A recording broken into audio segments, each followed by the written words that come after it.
you're just funny. It's funny, the way you tell the story and everything. Funny how? Come here, though. Yeah, he's crazy, see?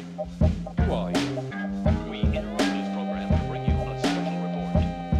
Are you ready? Okay, ladies and gentlemen, hey, thanks for tuning in to another great episode of the Berardo Podcast. Of course, I'm your host, Tony Berardo, and today's episode, we dip into some wicked topics. I talk with an old business partner of mine, someone I worked with a long time ago, Philip Lipsy. He's got a double master's degree in business, so we just kind of talk about social topics, current events, and some other good stuff. So I think you'll enjoy this talk. It's a real deep, honest conversation. So enjoy. Everyone, please help me welcome Philip Lipsy. How you doing, man? I'm good, man. It's been, Jesus, quite some time, huh? Been a while since we talked, but I kind of keep up with you because you're an interesting guy. Thanks, man. You as well, Philip. And I mean that in a very good way. Oh, thank you. Okay. Because, my wife says that to me, and it's usually counterintuitive to what I want to hear. So she always gives me the bad news. But no, thank you, man. Yeah, it's kind of cool that you remember Richie, right? Yeah. So, we still talk all the time, and occasionally he'll, come visit me and vice versa. But, and I'm sure you could probably relate, but I mean, there's just so many friends and there's so many people that you want to talk to and you want to hang out with, but you never get the time to. There's just not enough time in the day. And, right. We were talking about this before to where we have mentioned or talked to a lot of people that, from the Smart Circle days and things like that. And we just don't have the time, right, to meet everybody. But it's so cool Right. that with Facebook and Instagram, we're able to, even if it's just those messages like you and I have shared previously, it kind of, it's cool because it sparks a little bit of the feeling of the relationship back in the day, probably 10 years ago at this point now, I think. Right. Yeah. So They broke up the advertising division, but you were one of the last office owners because you had moved around like to two different spots. Yep. Yeah, that's right. And that kind of made, it doesn't surprise me because I kind of knew the, some ships were sinking only because, just the way they were treating some of the owners and all that, at least for me anyway, on my end. I don't know how it was anywhere else, but yeah, that's a big reason why I decided to just give the other portion of the company to my partner at the time. And I was like, yo, dude, like, I'm out.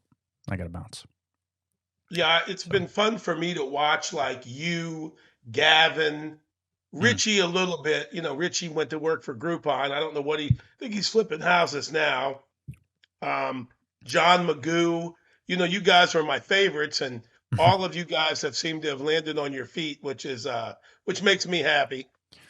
Yeah, no, I appreciate you saying that. Yeah, it was tough at first. I mean, I'm not gonna lie. Of course, I started off, from the ground, and I talk a lot about this on my podcast. Is I was very blessed and fortunate because there's a lot of pros that came with owning your own company at such a young age, and Right. No matter what, whether it's a franchise or you're doing your own thing, like there's a lot of great benefits, even if it ends up not being the way you wanted to, which in my case it was, where I ended up going back to live with my dad and his new wife at the time.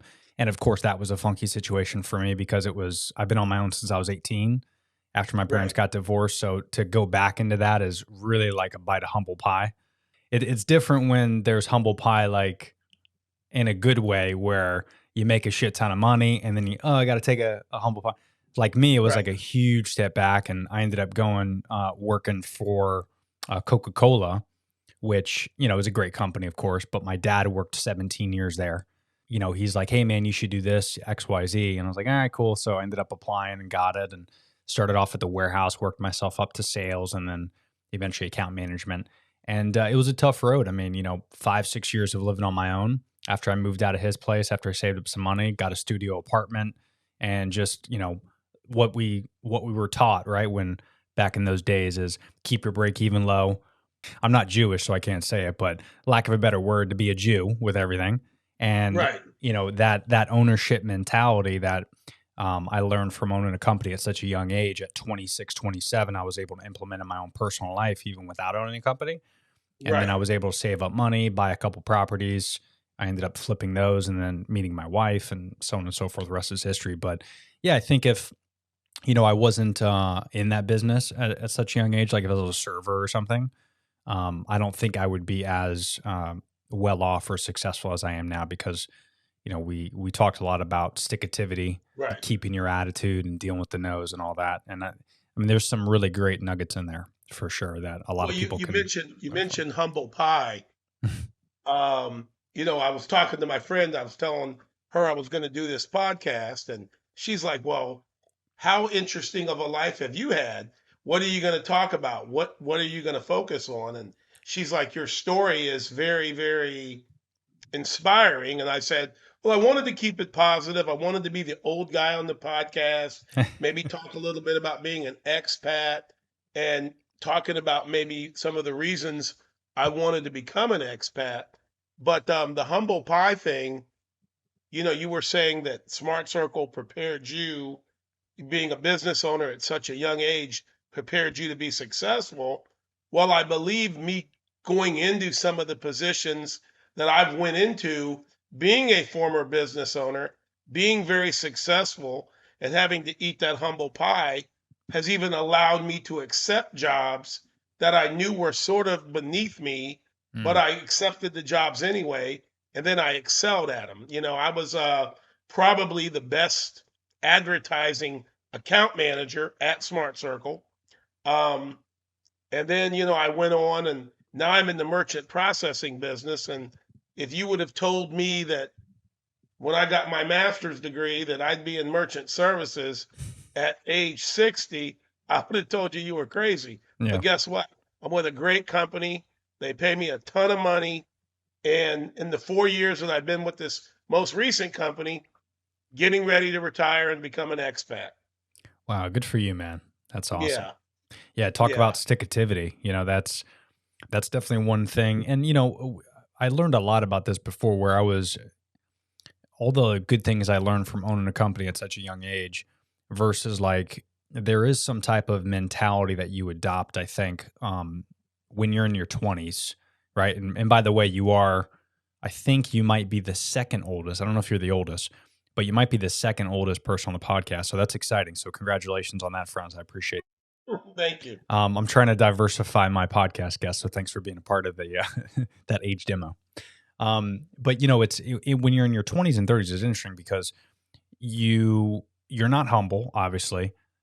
There's a lot of greed that's involved, and if I could look at my former self and look back at that and say, when I was making money, and when me, Richie, and you, and we were kicking ass and taking names, and um, when I was in my prime, I if I knew what I knew now, and I know you being older than me, you're probably like, well, I tell everybody that Right. you're gonna everyone always preaches this to including my father and his friends and all that. They're always preaching saying, you should save money when you're in but when you're in your 20s, you can't take a look at yourself, right? Right. And you can't see what you're only able to see what's in your bank account and you're like, I'm gonna YOLO, I'm gonna live my life. And Right. it's even more wild now because there's so much greed outside of your own head, right? Like you turn on social media. We didn't obviously have phones back then. We were in the field and we're hitting. So it was all face to face. It was all interaction. But now there's a certain numbness to the population, I feel like, to where they automatically shut you off, but there's no perspective when it comes to dealing with people, dealing with money, dealing with your future, your finances. Everyone's kind of in that mode of YOLO because they see Mhm. everyone else on their phone making money, getting rich off TikTok and all this shit. But really, the foundation is still there as it was 20, 30, 40, 50 years ago, which is live below your means, work your ass off so you can retire one day. And, somehow we lost that. I don't know if it was because of social media or, I mean, what's your thought process? Because obviously you've seen more generations than I have. Well, I was talking to a friend, it's the same friend, and I was telling her, I said, I don't think I could have went to college now Right. because there's so many distractions. Mm. Back when I went to college, there weren't even pagers. Whoa. So we would have to go walk all the way back to our dorm room, call the girl up, and ask her out on a date. And We walked everywhere. Now with all the stimulus, I mean, pagers, cell phones, smartphones, iPads, Mhm. FaceTime, WhatsApp. So there's all these distractions, but as you said, fundamentally live below your means and do those things, and the opportunities, there's more opportunities for you to do well and get rich. I mean, I know a TikToker that owns food trucks because, as I mentioned, I'm in the merchant services business. He's making 11 grand a month talking about how to run a food truck online. I've got another buddy that's got 3 million YouTube channel subscribers. He makes $300,000 a year. There's a girl that I met once. She makes 100,000 a month on Instagram. So all of these things can still set you up to be successful, but the same things that give you the opportunity are also the things that can bring you down because, as you Mm, know, social media, you know, cancel culture and everything, it's it can be very challenging when everything is being recorded, sure. um and I know there's areas you don't want me to delve into, but like, all these camera phones have created an aversion towards the police, and I say, well, the police were always doing this, but now it's just being recorded. So the Mm, technology, I don't think has helped society. It's moved us, it's advanced us, but it hasn't really helped us as much as people think. yeah. No, you're right. And I mean, you can. I'm open to diving, as deep or as wicked as we want to. So feel free. There's no filter. And if yeah, I mean, that's the cool thing that I love about this podcast. Even as a business owner, right? Which I don't know if you've been following, but the wife and I actually just opened our own company a few months back. Yeah, I've been And promoting you. oh, thank you, man. I appreciate Yeah, that. meet cute box. Yes, sir. Absolutely. Yeah, Thank you. It's been very fulfilling and exciting. And you talk about social media and how you're able to make money off that. I've been doing a lot of consulting work since I left my previous job. And by left, I mean I got laid off because of the pandemic. I've been feeling really good and doing this consulting work and some side gigs. And I work with a lot of brands. I make a little bit of money off the podcast, not enough to only do that yet, but hopefully right. maybe that could be the goal, right? But there's talented people out there that are making a bunch of money, but then there's also people that I don't think have a lot of value to bring that are also making money. So I Hmm. think all that content's there.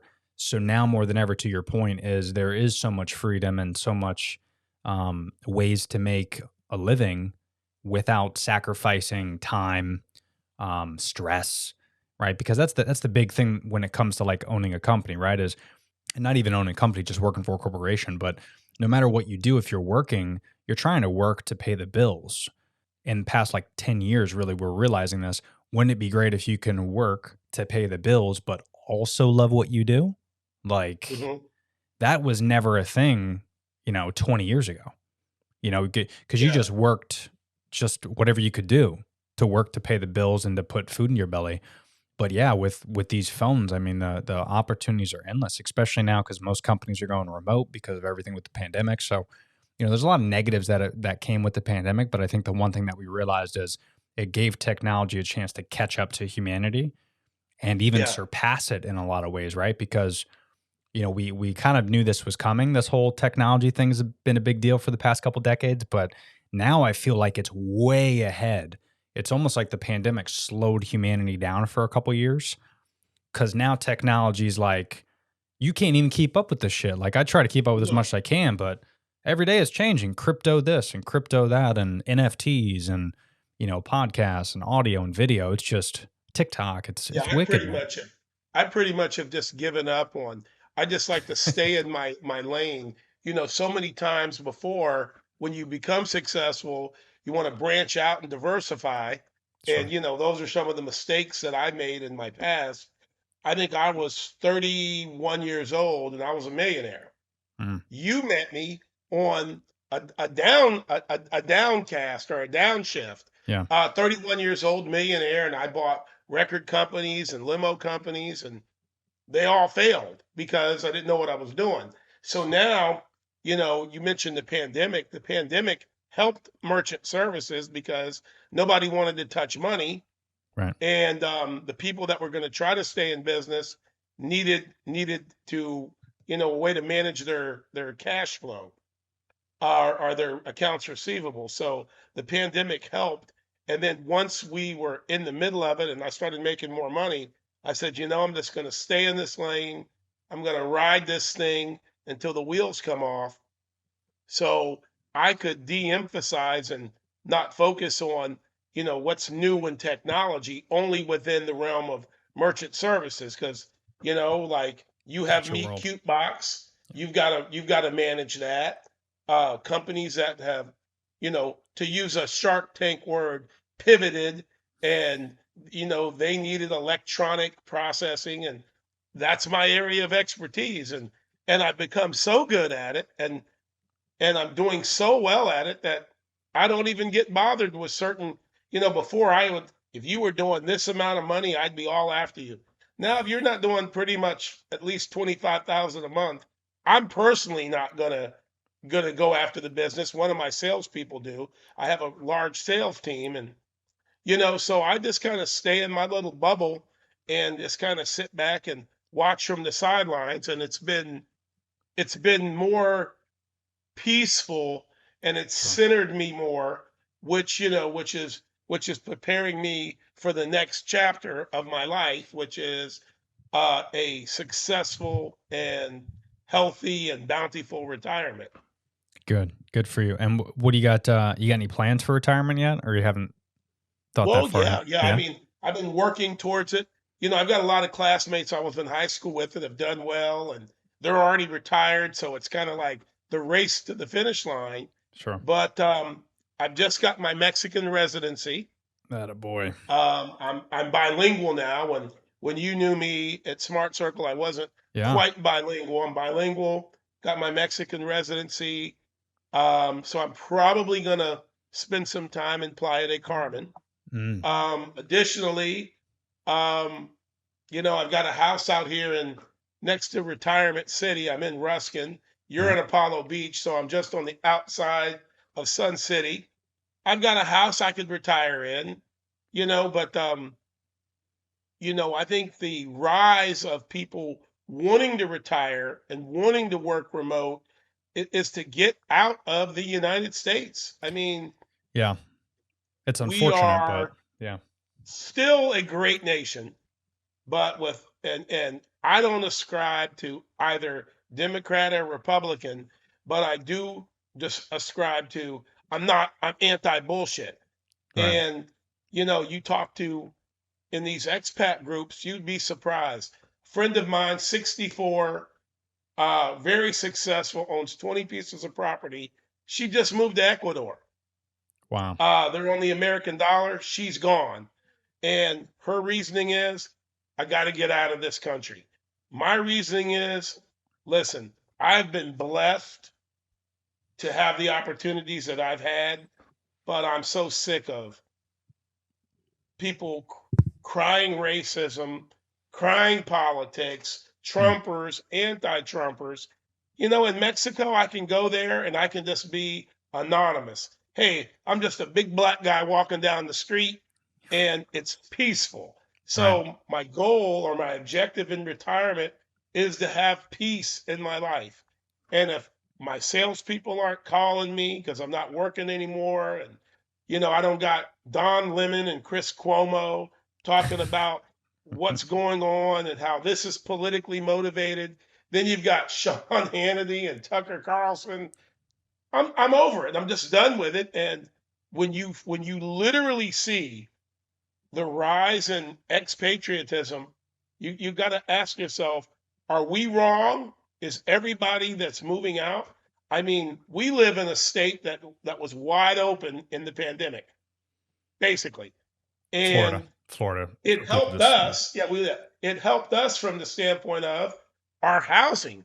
I mean, Oh yeah. I know when you bought your house, I was like, "Where do you live? It looks close." And you're like, "Yeah, I'm right around the corner from you." And I'm like, "Man, and you've got a nice house." And well, we both do. Yeah.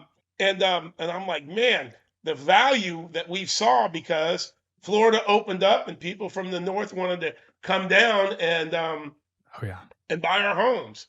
So Well, now and we're just going to take it one step further and go a little further south. sure. Yeah, and I definitely want to get more into because I don't talk a lot about these topics on my podcast, but not for lack of doing it. I never had the opportunity to have someone on that would some opinions on the state of the nation, racism, politics, and I think at a religion, at an early age, we're all told don't talk about two things, right? Politics and religion, Religion. and we accepted it for quite some time, but then all of a sudden one day we just realized let's all talk about it and let's all not listen to other people. And Right. I've done this podcast for about 3 years and pretty aggressively. I mean, I would probably say 2 or 3 times a month, not as much as I wanted to, of course, but I think this will be like episode 168 or something, 169. Hmm. And I've learned so much by doing this, by talking to so many people of all different culture backgrounds, races. Even one of my good friends who's black, and he goes, hey, listen, man, I'd love to get your opinion on this. The last couple of years has not really shed a light and made things positive for the minority. You look at the country from like an outside perspective, like if you leave the country, to your point, going to Mexico, and you look in and it's like, yeah, of course there's no slavery. Yeah, women have the right to vote. Like there's a lot of changes. I mean, for someone to say the country is worse now than it was in 1776, you don't know what you're talking about. Like it's gotten much better.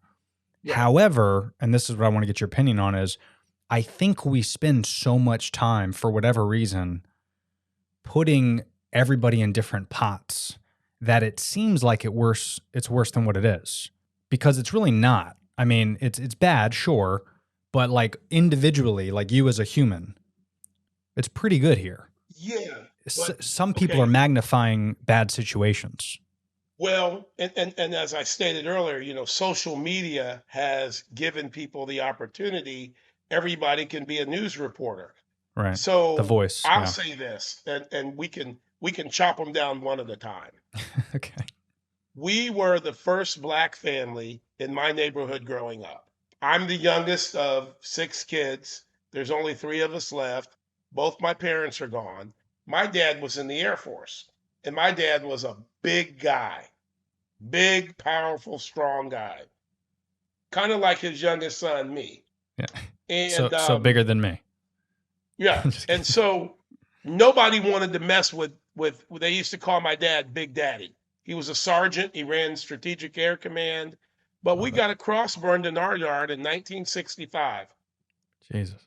And then when they found out that it was James Lipsy's, the whole community, because they didn't know what my dad would do because they don't know people's background. So the point I'm making is you don't really know anybody until you actually know them. Mm. And I have a lot of woke friends that are saying, Phil, you focus in too much on it. And I've lost a bunch of friends because I was very vocal on Facebook, and now you see I just disappeared. I'm not on there anymore. Yeah, I did notice I was that. very vocal about it because people I went to high school with were like, "Oh, it wasn't really like that," but it really was. It really was like that, and it wasn't prevalent because it wasn't being talked about all the time. News, Facebook, Instagram, TikTok, Don Lemon tonight, Chris Cuomo, Tucker Sure. Carlson. So all of this stimuli has put it out there. But as a black man in this country, I'm saying it's real, it does exist, and it's worse now than it's ever been because, like you said, we are encamped. I mean, I say this very tongue in cheek because the owners of my company, I know probably at least one or two of them, there's 3 owners, probably voted for Donald Trump. Right. And I say to them, or I say to anybody that voted for Donald Trump, are you serious? I'm not saying Biden. I'm just Sure. saying, are you serious? And so for me now, I have peace in that when I say, are you serious? Because I can immediately write you off as a person because he's an idiot. Of It's course. not subjective. It's not a subjective opinion. It's objective. Right. He is the man for the poor. He never worked a job in his life. He probably scammed his. I mean, these are all facts. And then here's the Right. other thing. You can see him be an idiot, and they're like, "Oh, it's okay." So the only thing that I can digress to is, okay, you're a fucking racist. Pardon Right. my language, but I mean, what else can it be when you support misogyny, blatant lies? Herschel Walker is a black dude, but he's a Trumper. And he doesn't want to debate Ralph Warnick and because people won't watch the debate because it'll be on a Sunday. And I saw that and I was like, And I looked into it. The debate is on a Thursday. That's the kind of QAnon stuff that people repeat and then you believe it. So there's stupidity, there's ignorance, and there's racism. I think racism is stupid. I think ignorance is if you just don't know anybody of a different culture or a different background, that's ignorance and that's excused. But then when you've got the stupidity and then the racism, it's like it's just how do you really deal with somebody that says that Biden is not in the White House, he's on a set in Hollywood, and Trump is really the president? And these people believe that. Marjorie Taylor Greene. And here's the problem. They've got about 50% of the population buying into that. So when Right. you say, okay, QAnon, Tea Party Plus, Hannity Holmes, all these people, I'm like, okay, this has got to be a racist agenda to divide and conquer. Because people like you, people like Richie, people like me, I don't care what color you are. I only care how you treat me. Right. But Exactly. so much has been done, and the sheep have just fallen right into line. I mean, I can't even watch. I don't have cable anymore. I stream everything, but I Smart. can't even watch the news anymore. I just Yeah. don't because it's like, okay. Well, Now, and I mean, now we've news. got Trump light coming and Ron DeSantis. Yeah. And I say, well, look at his record in Florida. And they don't want to talk about his record in Yeah. Florida. You know, so that's where we are. And I know I started with racism, but Right. that's where we are because if you can't give me a logical explanation for something, then it's got to be an illogical explanation. And to me, racism is illogical. Sure. So, you know, so all of these supporting things, I've always thought I was immune to it. Played tennis in high school, college, speak the Queen's English very well, articulate, amiable, funny, and I always thought I was immune to it till I read my personnel file in 1984 at Procter & Gamble. The recruiter wrote in my file, and I wasn't supposed to see this, one of the best minority candidates we've ever had. Oof. Compliment? No. No. Insult? Yes. Why couldn't I be just one of the best candidates? I went to a great school, Miami of Ohio. I graduated well. Obviously, I became the top salesman in my sales division, but I was the last one promoted out of my unit. It always makes you go like Arsenio, things that make you go, and then I go work for different companies. Yeah. And and a lot of times it's been the other insult is, man, Phil, you're the whitest black guy we know, and we're going to move you along because you're different. Ooh. No, you're moving me along because I'm qualified, because I do a good job. So those are the type of things that you say, well, if they accept you, then they are accepting of everybody that comes behind you, and they can't be that bad of a person. But the Right. mere fact that it's always 1, 2 tokens that they put up Yeah. just furthers my point that it's alive and well in the United States of America. And Well, if I may, let me ask you this, just because, of course, I don't deal with it at all. Mm. You know, as some people would say, I guess I have white privilege. I didn't know I did, but you know that to me, it's interesting because it almost makes you think if that word didn't exist, white privilege would racists exist, and vice versa, right? Like there's something interesting that I find where because I agree with you 100%, and it's not fair because I've been not just an owner, but I've also been in corporations that you know treat minorities a certain way, but then also they hire minorities just because they have to meet a quota. Right. And why do you think it's still a thing? Why is it because we talk about it? Is it because it really exists? Because naturally, sure, there's Well, racism, 100%, but is it racism or is it just, is there bad people on the earth and that's always going to be the case? You know, the fact that we attach racism to it, I don't know if every single person that's a racist is only racist, right? I think people that are right. racist could potentially be sociopaths, could be murderers, could be rapists. They're just bad dudes. It's not like you run into the guy at the bank and he deals with you on a daily basis. And then after 5 p.m. when he clocks out, he's a racist. Like, I just think there's bad people. And is it dangerous that we put that word on somebody because that kind of fuels it, right? It's gasoline on the fire. Like, what do you think about that? Well, I think it's both. I think there are bad people, Mm, and I think that all racists are bad people. sure. But not all bad people are racist. Mm, So, um, I think what happened is now I'm going to go kind of left on you here. I don't believe we're a democratic republic. I was a political science major at Miami of Ohio. I believe we are a political and financial oligarchy where you've got the rulers up here. hmm And I think that these people were so aghast at Obama for what he represented, intelligence, fairness, for what he represented, that gave rise to somebody like Donald Trump.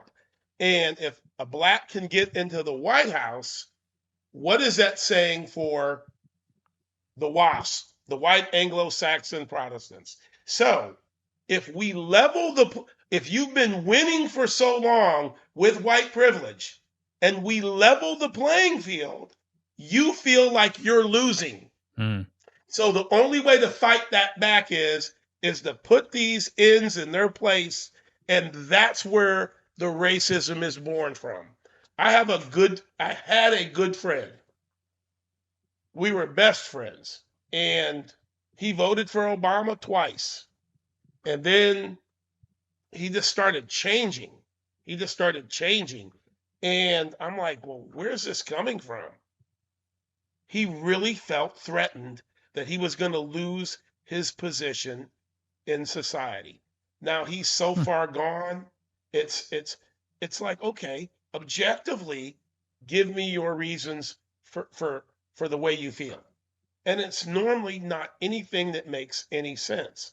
So I think it's worse. I don't think it's going to get better anytime soon because, like you said, we've got everything going on around us. And for people that have intelligence that can discern and decipher the information as we get it, because first of all, we've got to, like, when you handle an objection in sales, you've got to determine if the objection is real or false. right. We've got to be able to discern what information is good. And we've got so many people that just don't have it together. There's a scale, and I never thought about the scale. And I said, well, let me learn about that. You've got moron, idiot, imbecile. I don't know which one of those, but it's all based on IQ. Then you go up to retard, then you go up to normalcy. So those aren't adjectives to describe somebody in a negative manner. It's a quantitative measure that describes your intelligence based on Stanford Binet IQ test. Black people have always been considered stupid because they scored lower on IQ tests. So in college, my senior year, I wrote a paper called Racial Bias in Psychological Testing. Some of the weird examples is in 1974, what's a deuce and a quarter?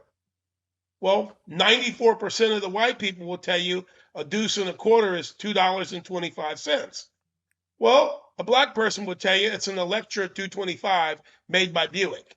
And then you've got axe and ask because of dialect. Sure. So all of this stupidity is not really stupidity. It's based on actual scientific data, but those in power can take that and influence the masses with this opinion that gets channeled.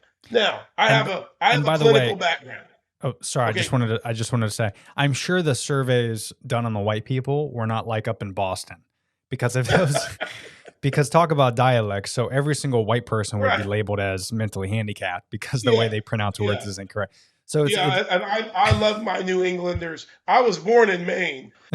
So you know it, and it's like I have a good friend that does mortgages, and his wife, we were good friends, and his wife just started popping out of left field. I said, "Listen, man, I got to let you and your wife go. I don't want you to pick me over your wife. I just got to let you go." And it's just so weird because just you from can only politics, you deal mean? with the stupid. You can only deal with the stupidity so much, and you're like, you know what? Mm. I just have to close this door, because if you don't close the door, it's going to drive you crazy. Yeah. And that's what I decided to do when I pretty much backed off of social media. I might say happy birthday, and I'll send a private message like I do with you, like when you have your sauna, and I'm like, oh man, where'd you get it? I'd like one too. You know, stuff like that. But as far as like, you know, it's just crazy. Yeah, I mean, And I could have used it yesterday, because yesterday I posted something. It was a meme that was just circling around, and I don't know if you watch any Marvel movies, but you know, you have the Avengers, right, which was the first Right. appearance of like Hulk being a badass, Right. and then he hasn't been a badass since. Well, there's a movie called Ragnarok with Thor that he was a badass in, but ever since then Right. he's kind of been like this pussy, Right. and he's in the new She-Hulk. And Right. he gets hit by like a Jeep Wrangler, Uh-huh. and you know, in the event, the meme is in the Avengers, he stops this massive alien craft that's bigger than the Empire State Building with one hand, Right. and then he gets hit by the Jeep Wrangler and She-Hulk. And you know, Disney and there's some other companies where, you know, there's been a lot of memes just kind of poking fun at that wokeness. I just posted Yeah. the meme and I go, has wokeness affected movie and films? It's a great question. And then I posted that. Yes. And, you know, the hate and the blowback from my Democratic friends. And, you know, keep in mind, I will say this. I voted Democrat because I voted for Obama. And I've also, you might hate this, but I voted for Trump as well. And the only reason I voted for The Trump. first time. The first correct. time? Yeah, first time. Okay. The only reason is because I've always voted Republican since I was 18, except of course Obama, because, you know, I just think he did some great things, and there's a reason why he got elected twice. You know, and there's pros and cons with everything, but if I'm being frank with myself, I've tried to vote independent, green before. It just doesn't, obviously never pans out, right? Right. And I don't know if more and more people, I thought it was going to like do an uptick after Trump won. I thought people were going to be like, you know, fuck this, like let's go middle. And, you know, again, I keep talking about this podcast because it's made me, I've always been objective, you know, ever since we used to work together. I've always liked to think I've been pretty objective, but with this podcast, I've been so more objective and so more open-minded. And like we talk about the 80-20 rule, 80% listening, 20% talking. I'm like 95-5 now. I used to interrupt people all the time, but now I'm like, you know, you talk for an hour and I listen and I absorb, because I'm going to learn so much more from you than I am reading a book.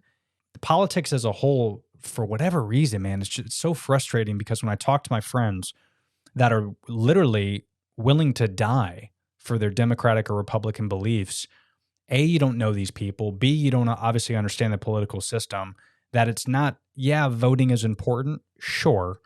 But the fact that you only pick, like Roe v. Wade is a great example, right? Which we could talk about too. But it's so interesting how you're on that side of the fence, but if you don't believe in something that happened, so you have to accept everything on that team.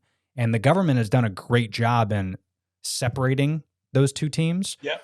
Because, yeah, because like me, I'm pretty liberal pretty conservative. Again, I'm kind of in the middle, but I think the government shouldn't be involved in any decision that we make. Zero decisions, including Exactly. what you want to do with your body. And then, but I also think we should have guns. We should have, the Second Amendment, I think, is a thing, but it also, we need to change it. It's been the same since 1776. Like, it's okay Right. to make adjustments. But I tell that to my Republican friends, even though I vote Republican 90% of my life.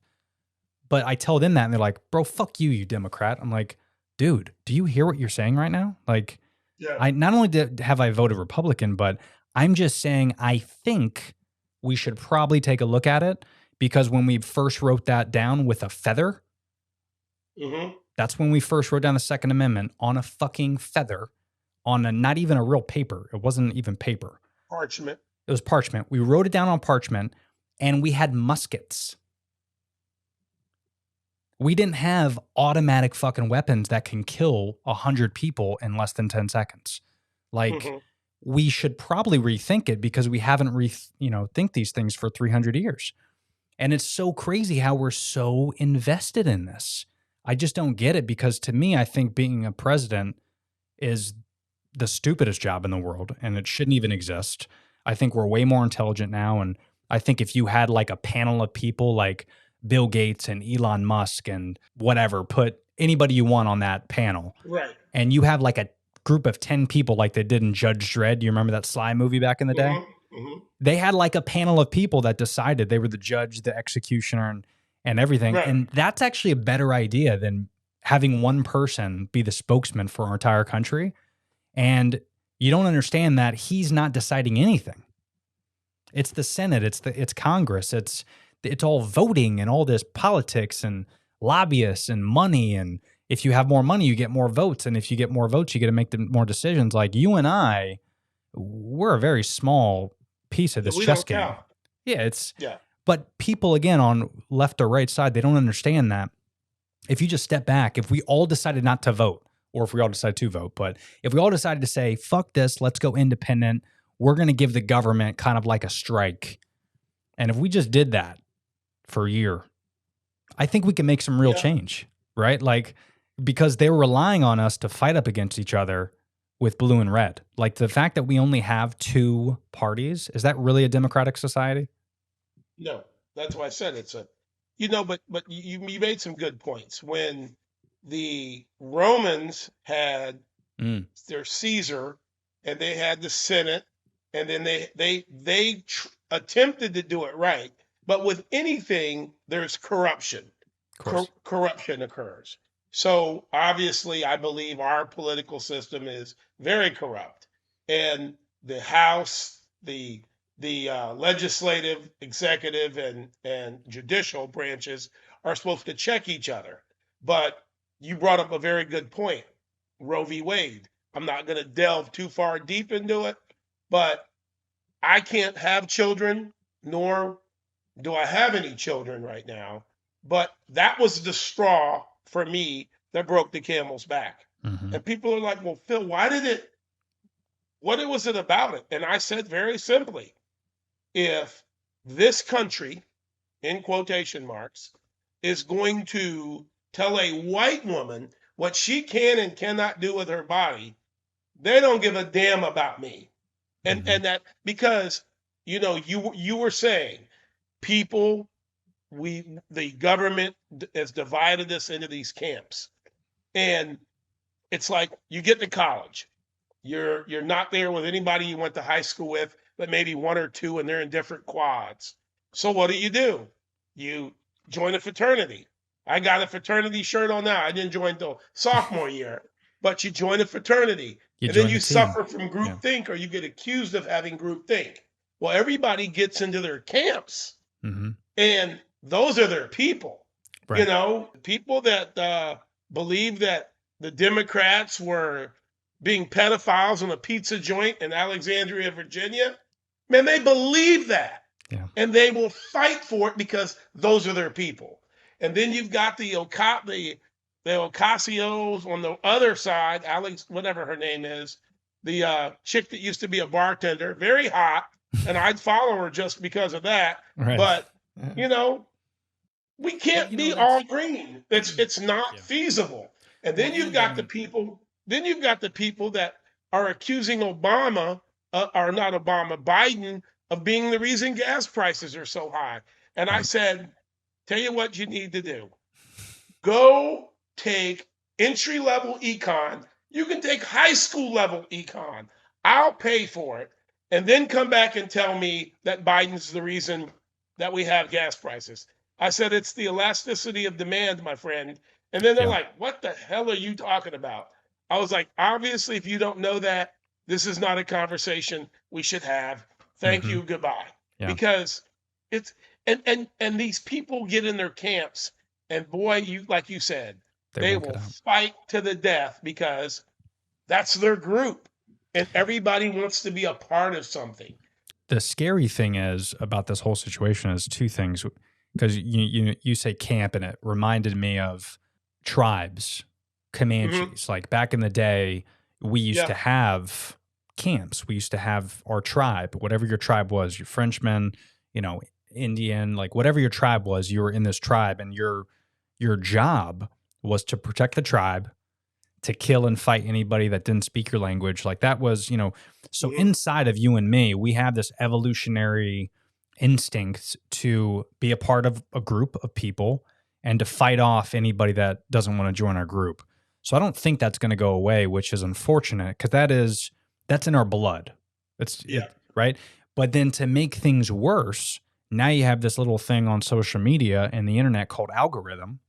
So anything that you're involved in Uh-huh. is getting fed to you 24/7, so you can't be objective. So when you really think gas prices are high because of the president, and you're looking through social media and that's all you see, Philip Lipsy comes along and tells you otherwise, you're like, fuck you don't know what you're talking about. But it's because they're not being fed any other information. Yeah. It's fucking terrifying, man. That because I talk to people on this podcast with objective views and all that, and I show them research. I tell them my experience, and they're like, "Nah, man." On the internet, I go, "Whoa, stop, hold on. Okay, you saw something on the internet. I get it, but did you read a book? Did you go to school? Did you hear a lecture? Like, are you really diving into this, or did you see a 7-second video and now your mind has changed? Like, Right. for whatever reason, man. Like, it's kind of scary that I don't see it getting better." Right? I mean, some of these, it's, I love comedy shows. And on Mm, Instagram, you get these clips of these comedians, and, all of the Facebook MDs that we've got since COVID. I mean, these Facebook MDs, and I'm sitting there thinking, maybe I should have just skipped nursing school. I should have just not went to nursing school and read 5 things on Facebook, and wouldn't have had to go through all of the stuff that I went through. yeah. And it's amazing that these people, and my doctor, my primary care physician, I'd say we're kind of friends. I was his first patient in his practice, and he was a Bucks, one of the medical doctors for the Bucks. So he's a good guy. We're in different fraternities, and we kind of rib each other. And he's like, man. So when my last checkup, he's like, man. He goes, I just don't know what to say to some of my patients. He goes, my patients are coming in here, and he goes, it's all I can do not to laugh in their face. He goes, and then when I tell them something, they've trusted me about everything else. So the most recent one that I've dealt with is somebody told me, you know, the mask. People are still walking around with masks. Right. And I said, well, COVID's not gone. Well, yeah, but, the mask, it deprives you of oxygen. I said, okay. I said, let's riddle me this, Batman, because I know you like Batman. Thanks. Maybe it's a properly manufactured mask, because so the next time you have surgery, I'm just going to tell the doctor to take off his mask. Don't use surgical gloves, and you can roll the dice with your infection, because believe me, you're going to get an infection. Well, how do you know? I said I probably sat in on about 52 surgeries. I was in medical sales and got my MBA and then got my nursing degree so I could be better at medical sales. Johnson & Johnson Ethicon, surgical stapling. And the Ethicon rep is actually in the surgery showing the doctor how to use the surgically stapling device. So I know, and I tell people, if you're going to have surgery, make sure it's first thing in the morning. Well, why? I said, well, autoclaving isn't 100% effective. What's autoclaving? So you don't know what autoclaving is, but you're telling me that a mask is going to deprive you of oxygen. And that's the idiocy of what we're dealing with. I'm like, well, maybe they've got another medical condition, or maybe they have low, chemo patients. Why do they wear the skull caps? It's all kinds of things like that that just blow my mind. So we've got it with COVID, we've got it with racism, we've got it with politics, we've got it with how to raise your kids. Oh, yeah, that's a whole nother topic we could talk about for an hour. They're raising kids. Yeah. So all of this idiocy is just Tony, I tell you, it just makes me scratch my head, and then I enjoy it because it becomes comedy. I was thinking about maybe trying to submit some comedy writings, or when I finally decide to quit working, and maybe try to be a comedy writer, because I've had so much material these past 2 years.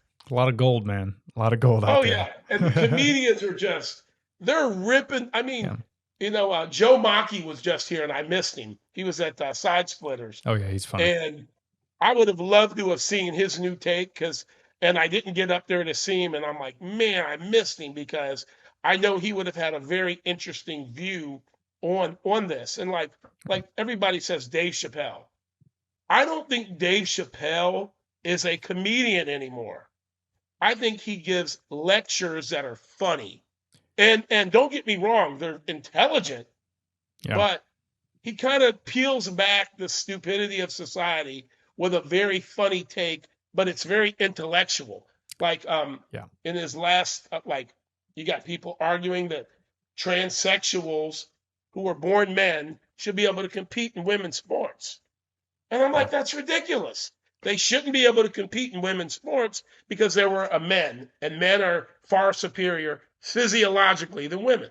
Yeah. So Dave Chappelle in his last says, this one transsexual committed suicide, and he gave his daughter some money, and he says, I met your father, and it was the best woman I ever met.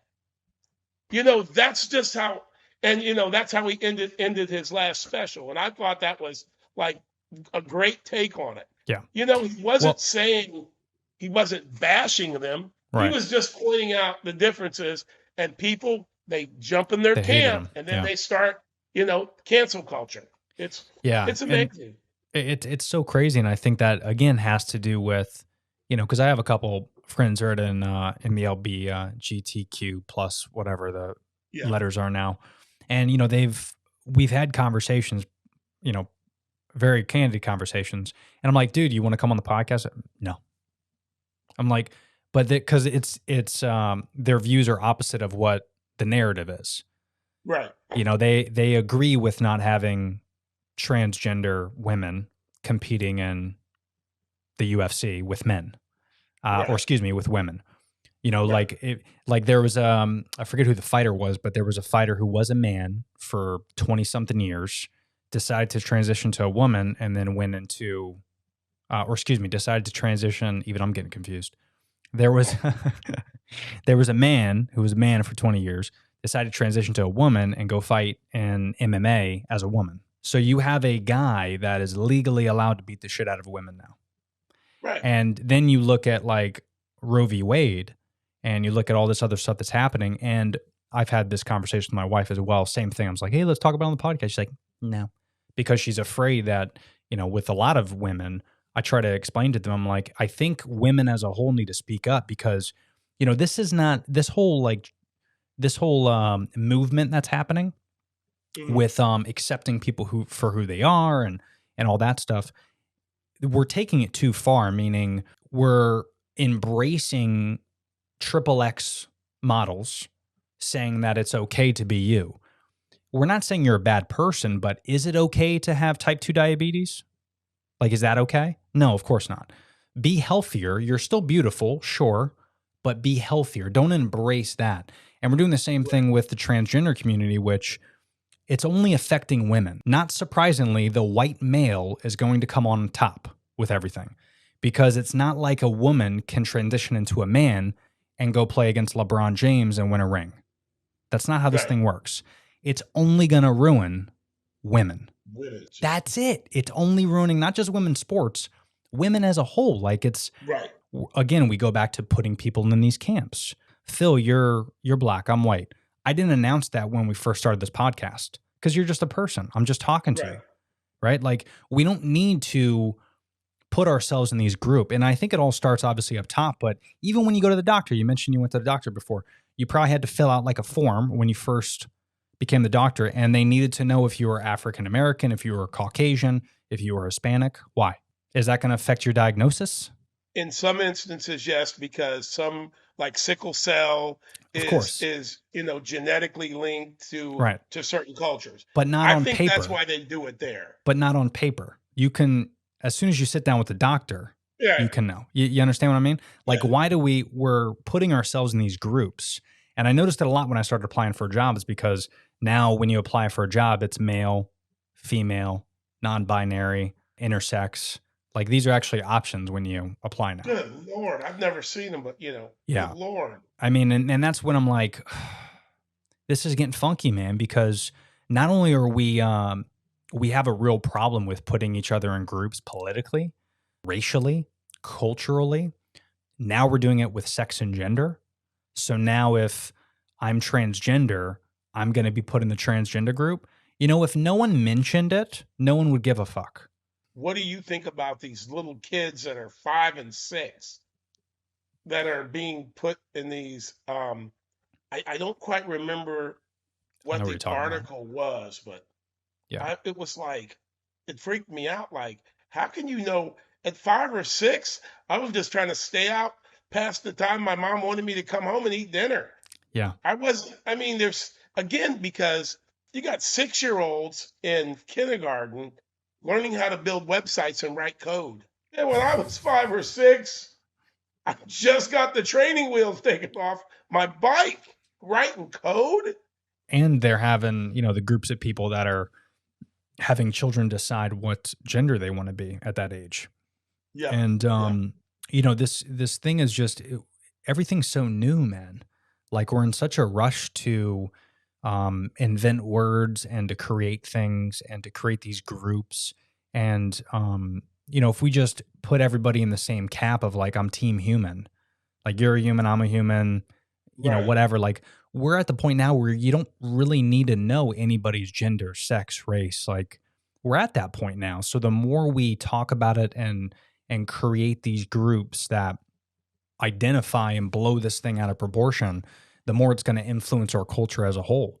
And we just need to slow down and think about the repercussions and like mentally what this is doing, because, now you're creating even more drama and more stress on people. And, if I'm a parent, no matter what you believe in, and I have a kid that is surrounded with children that are having all these different thoughts and feelings, like they're kids, man, like let them be kids. Like we don't need to put things in school books and put all this weird stuff. Just let them be kids, and dude, I literally just got my shit together 10 years ago when I was 26.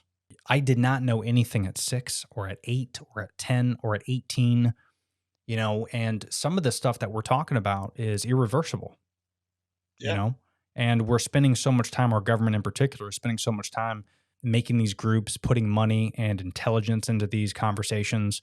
And then you look at like, you're in Ruskin, right? But a lot of people don't know, but you go to like Orlando or you go to any downtown area and all those poor communities, we invest $0 into those communities, but we're spending so much time inventing new things. And we have people that are struggling on a daily basis, like a real struggle, not like, what sex am I going to be? Like real problems. And we don't even want to fucking put that for a week. Yeah. Right. And, we're also going to other countries and we're funding that, right? There's a whole combo there, but it's like we're investing so much time and energy into not our problems. So when you talked about in the beginning about getting out of this country, not saying that it's not the greatest country in the world, because I think maybe on some levels it is, but then Yeah. on other levels, it's like, what are we judging that on? Because on a daily basis, I personally don't deal with some of the topics we're talking about. And you probably are at the point now where you might not even deal with as much as you did back in the 60s, obviously, right? Like Right. because you've surrounded yourself with like-minded individuals, positive people. But if we don't do that on like a national level, we're going to have some serious problems. And I think that's what a lot of people wanted out of Trump is he was talking about America first and I'm going to put America first. And we kind of knew in the back of our head, I think, that he was selfish and he was an asshole.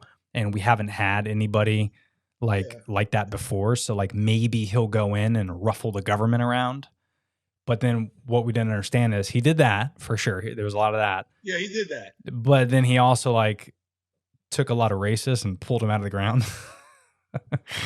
So it's like, so we're exposing a lot of things. And I think Trump did a lot of that, but I think it went too far, obviously. Yeah.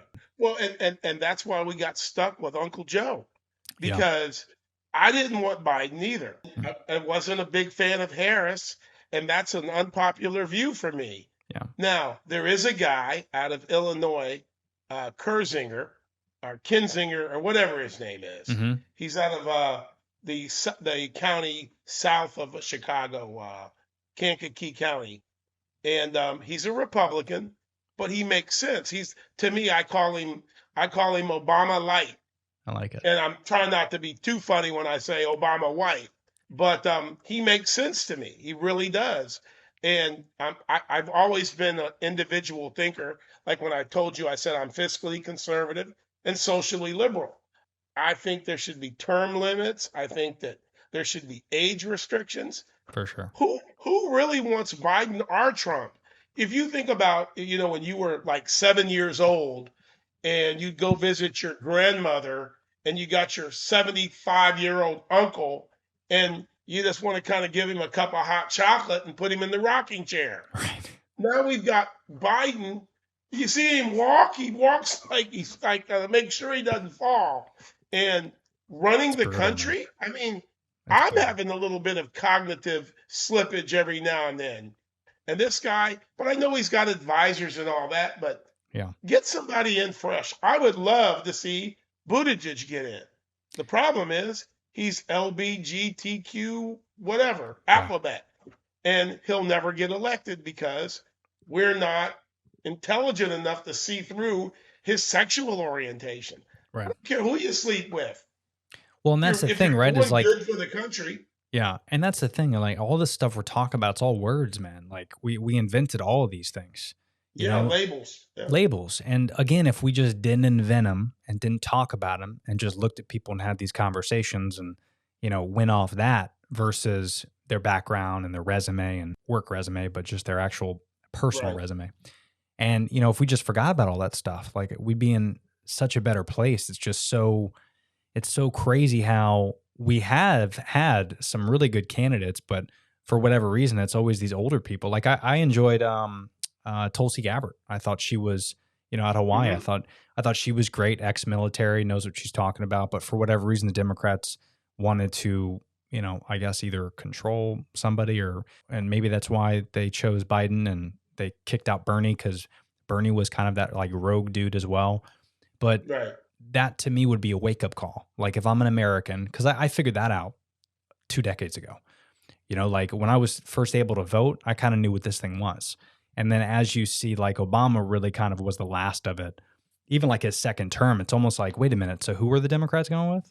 Wait, that's who you're picking? Like Yeah. out of all the Democrats, there's so many great ones. And that's what they're going with, like all in to go against Trump. But now well, it's because they can control that person. That person's on team hardcore left. That person's on Right, team that hardcore right. oligarchy, that Right. oligarchy is it's very important. As you were talking, I was sitting there thinking of like a very funny story that maybe we should do Love is Blind for the presidency. We don't get to see him. We just get to hear him talk for 6 weeks. And then we have the big reveal, That's such which a is great a idea. ridiculous show, but That's such a great idea. but I mean, I just don't know. Like Kamala Harris, she's in Divine Nine, which is Divine Nine is the Black Greeks. There's 9 Black Greek organizations, or Hmm. predominantly Afro-American Greek organizations. And she's an AKA. My cousin's an AKA, and yeah, Kamala Harris. We haven't even seen her on the back of a milk carton. Have you seen her? We don't have a vice president now, Nowhere to and be that's found. not a very popular opinion from a guy like me. And then you got Biden, and you got Trump and DeSantis. There's got to be 4 better people than Biden, Harris, Trump, DeSantis. There's got to be. Well, I think a lot of people are just smart and they just don't want to run for president. They know Right. and that to me is a very, because it wasn't like this 3 terms ago, right? Like that to me Right. is a very clear sign that we're in a very, very problematic state of our nation Yes. when we don't have a lot of candidates because they know once they get to that Bernie Sanders step, you going to play ball? Well, no, because I want to do this. Okay, fuck you. We're going to go with Hillary. We're going to go with Biden. We're going to go with someone we can control because we've known them for 40 years. And it's so corrupt and so deep embedded in the government. I don't think there's going to be a lot of things that we can do to reverse it, unfortunately. So I think the only thing that's going to happen is kind of what you saw in California and New York, right? Where everyone left California and they went to states like Texas, Florida, Midwest area because they wanted to leave the craziness that was California, that they just let that state go so far to the left, the scale broke. And Right. now California's probably like, ooh, we should probably start cleaning this shit up. Like let's put this button here, let's do this there. So now that Right. I think that's what needs to happen with the country, where it's going to have to go all the way, pop off, and then we're going to have to rebuild, and it might take us 100 years to do it. But by that time, to your point earlier, is I'm going to be in like Puerto Rico or Mexico or something.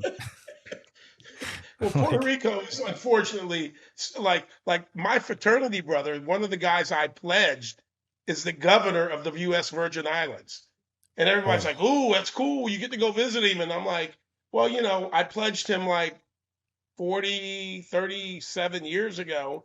He's changed, and he's still, he'll talk to some of the guys at his chapter who I am good friends with, but I'm not really that good friends with him. And they're like, he don't really have no power. yeah, He doesn't really have any power. Yeah, it's a great job, kissing babies every day, but he right. doesn't have any power. I Yeah. was like, well, can he get me the best drinks and the best food and that? I said, that's all I need him for. And they're like, yeah, he'll do that. You'll have a Yeah. good time if you go visit him. But I was just gonna in those places that they're so appealing because when I've went even parts of Mexico and like Bimini, Bahamas, like those areas where mhm, you don't really need government as much as you think. Like aside from a militia or right, police or nurses and teachers and things like that, like the important stuff, firemen, like those are jobs that the government should be involved in, and those are the only jobs. They shouldn't be involved in what you do with your body or how you have your guns or any of right, that stuff, because that stuff really, when you go to those countries and you look at it from like a micro level and you look up at the government and you're like, oh, there's only like 10 people there. Like it's not that big of a deal, because what right. you do on a daily basis, you don't really need all that stuff. And we're just so infatuated with all these different decisions, and I think we want to be a part of it. Like there's a lot of people that just want to be involved in the drama.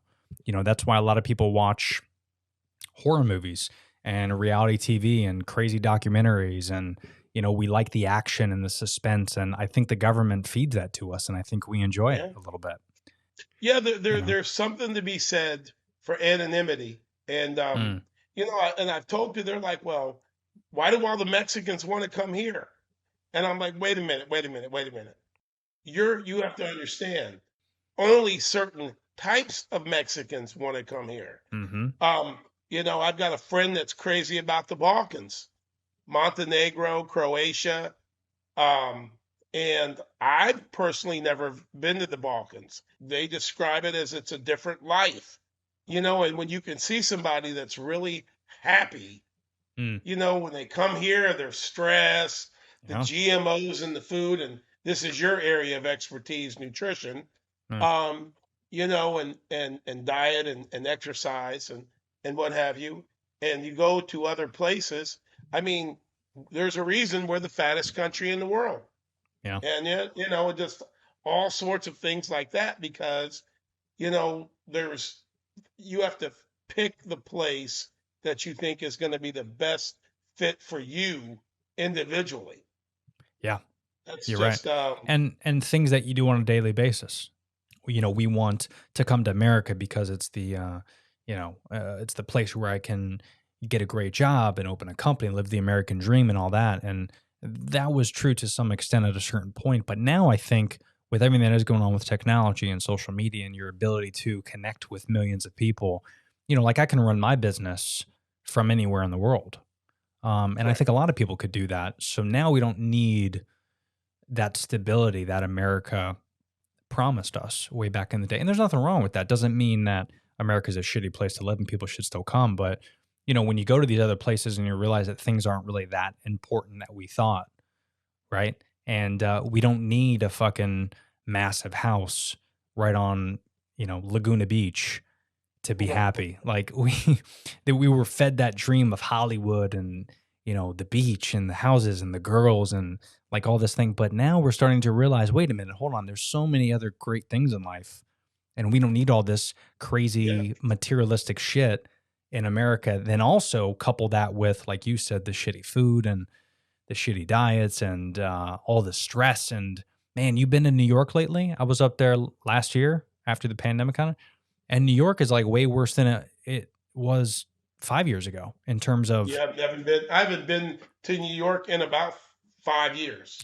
it's crazy, man, when you look at it because they're in New York. There's these little parks, that are maybe I don't know, they're like 50 yards by 50 yards, right? They're not a lot, Hmm. and there's benches, and you can go. They're like every 10 blocks, right? And you go in there, and you literally sit in there, and you look around, and you're surrounded by metal and noise and people, Hmm. and you're at night and you look up and there's not a star in the sky because there's so much light pollution, and there's just tons of people making noises and honking horns and coming up to you asking for money. And then they're if they're not asking for money, they're just doing some like reality show that they're walking around with a microphone asking you a stupid question. Like it's just so crazy, and you're so Yeah. condensed, and we're just not meant for that as humans. And that causes No. a lot of stress. And I think New York is like the melting pot of what the whole country is. Like if you look at New York as a whole, that's kind of what the Yeah. country is. We're all close together. We're all like stressed out. We're all, pushing each other. Follow this agenda, follow that agenda. It's like, dude, just sit back. Like that's why I love Apollo Beach. I'm sure you'd like Ruskin too. You just sit back. If you want to go up to a restaurant, you go up to a restaurant. You're away from the fucking Yeah. noise. It's not that big of a Yeah, deal. it is nice. I mean, we've got a little drive to get to anything, too much, but like I Sure. said, I just kind of stay in my little enclave. And and that kind of is representative of like when you go to other countries and you look at somebody that has three children, a wife, and Mm. they seem happy and they don't have a car. Right. In some cities, you don't need a car. They don't. They have bikes or scooters, and it's just different. And why do things have to cost so much here? Interesting fact that Tampa's got the double-digit inflation, has the highest inflation of any city in America right now. I heard And you that. and you wonder, well, that could be explained logically, but then you wonder about, well, how are they able to be happy? It's because they never got to see Mm. behind the curtain. They never got to see Oz behind the curtain. Mm. So it's still a mystery. Whereas Americans, because we're industrialized, because we're the leaders of the free world, everybody wants to peek behind the curtain. We've lost our mystery. And like I said, there's just something to be said about waking up, no alarm clock, say, okay, am I going to go to the beach today or am I going to go play golf? And I'm going to eat a chicken, a half of a chicken meal for $4.80 as opposed to $14.40 for a GMO chicken here. Yeah. You know, I mean, but it takes some broad shoulders to just say, okay, like I've got everything in this house, and I'm like, boy, I've got a lot of stuff to get rid of. just stuff. I mean, I've got so much. I got a gym. You got a gym in your house. I've got a gym in my house. You Mhm. use yours a little bit more than I use mine, but we've got so much stuff.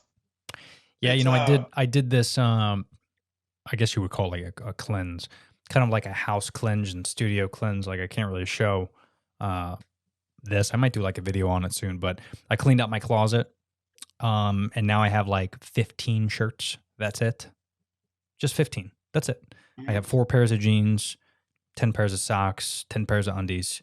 I do laundry once a week now instead of twice a week, but I have less things, and there's less things in my closet now.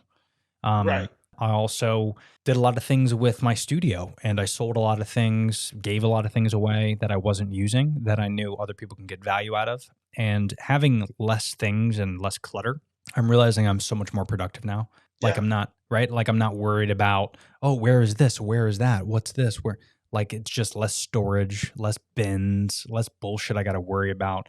And I Right. think if you can get to that point, physically and mentally, man, you're in a good spot, and whatever that Yeah. I means need to for you, declutter. whatever that means for you. If that means clearing out your wall or clearing out your house or getting rid of your car, we condensed down to 1 car.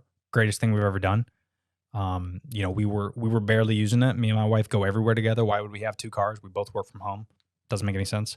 Let's save that 5, 6, $700 a month. Let's reallocate that to something else.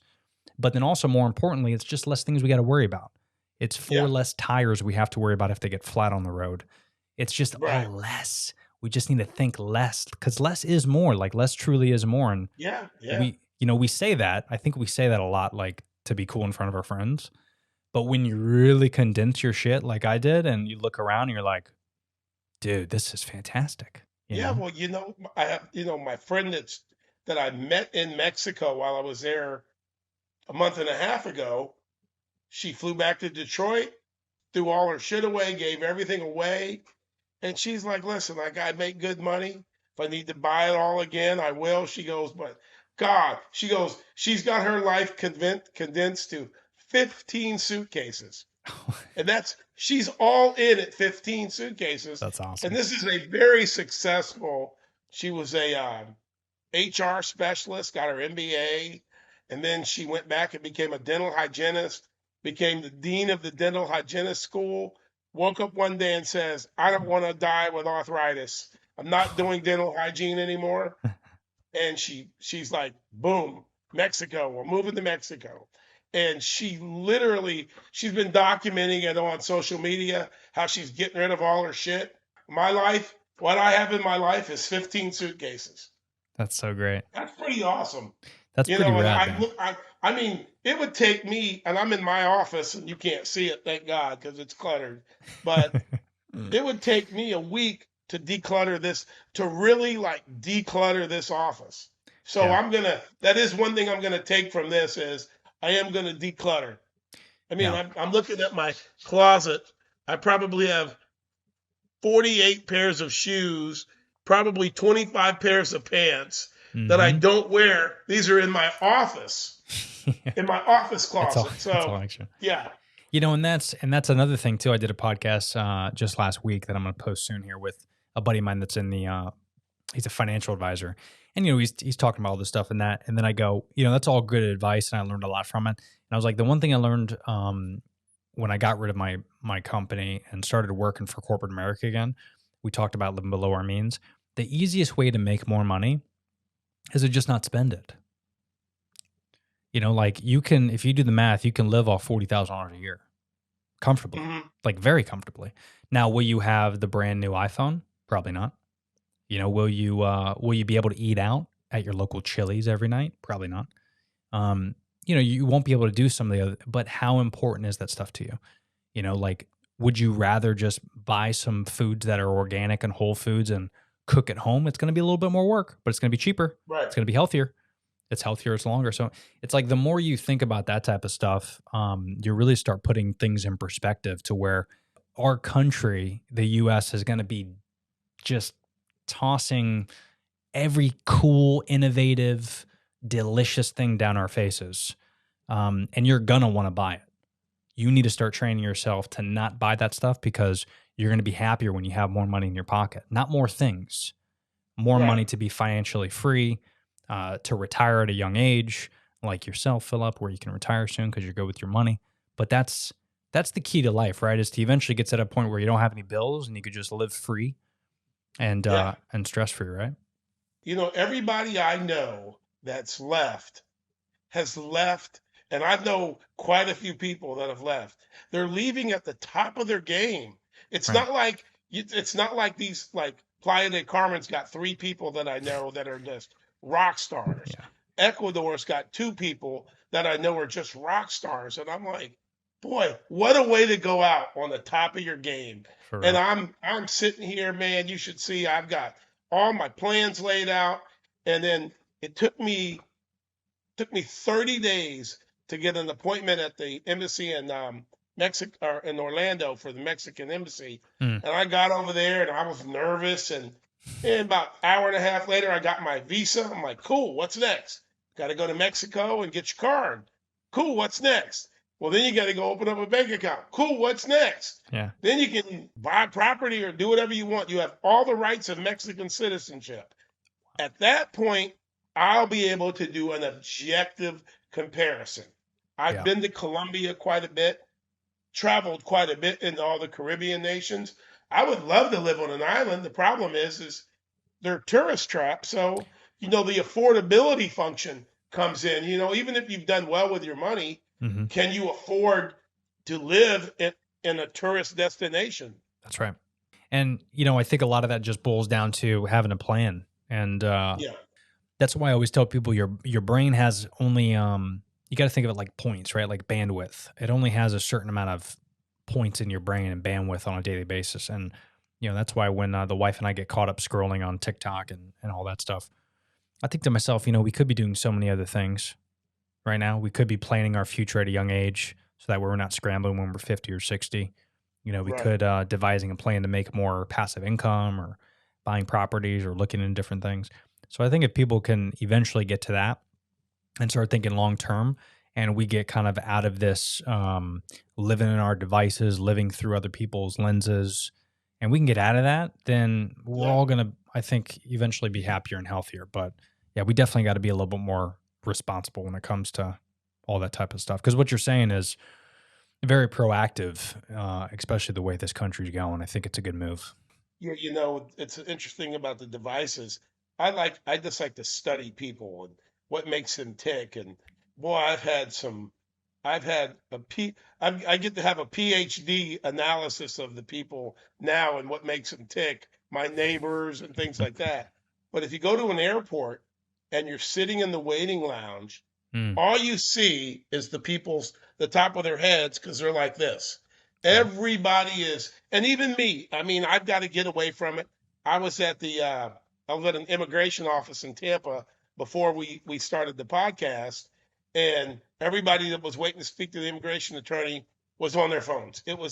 Even the little kid that was in there had him a little, like they got an iPad that's got a handle on it for kids, and he was in there, he was scrolling. I'm like, man, there was a Yeah. time going back to my college days, boy, how easy was college then Oh that my you God. didn't have to you didn't have to lug around a computer or anything. So yeah, Yeah. man, I'm gonna try to, I don't want to go like as far back as Clarence Thomas wants to go, as far as taking it back to the older days, Sure. but I want to take it back to kindler, gentler times. Yeah. And like I said, if I have to leave to do that, I will see you on the other side. I like it, man. Well, that's a good way to end it, Bri. I appreciate this was good. I didn't realize we're like at an hour and 20 minutes already. So this thing's Yeah, a yeah. I get didn't realize it either. this thing's a time warp in here. But thanks for coming on, man. There's a lot of good nuggets in there. And we could probably talk for hours, but one of these days we'll definitely catch up more, maybe in person when before you leave to Mexico. Yeah, That'd be nice. right around the corner. You're right there, man. Yeah. Thank I you for coming on the appreciate it. show. I'm glad you put it out there, and I'm anytime you want me back on, you could actually do like a panel. That would be really cool. I have thought about doing that actually, where it's like more of an objective, not commercial break bullshit. Do it Right. live on Facebook and grab like maybe yourself that has one view, and then maybe grab like a hardcore lefty, a hardcore righty, you know, Yeah. than myself, kind of moderating out of my own 2 cents. Like I have thought about that, but then I thought, okay, I have people that would do it, but then I'm like, those motherfuckers would be so out of control and would not listen to anything I say. Like some people just don't like to See, listen.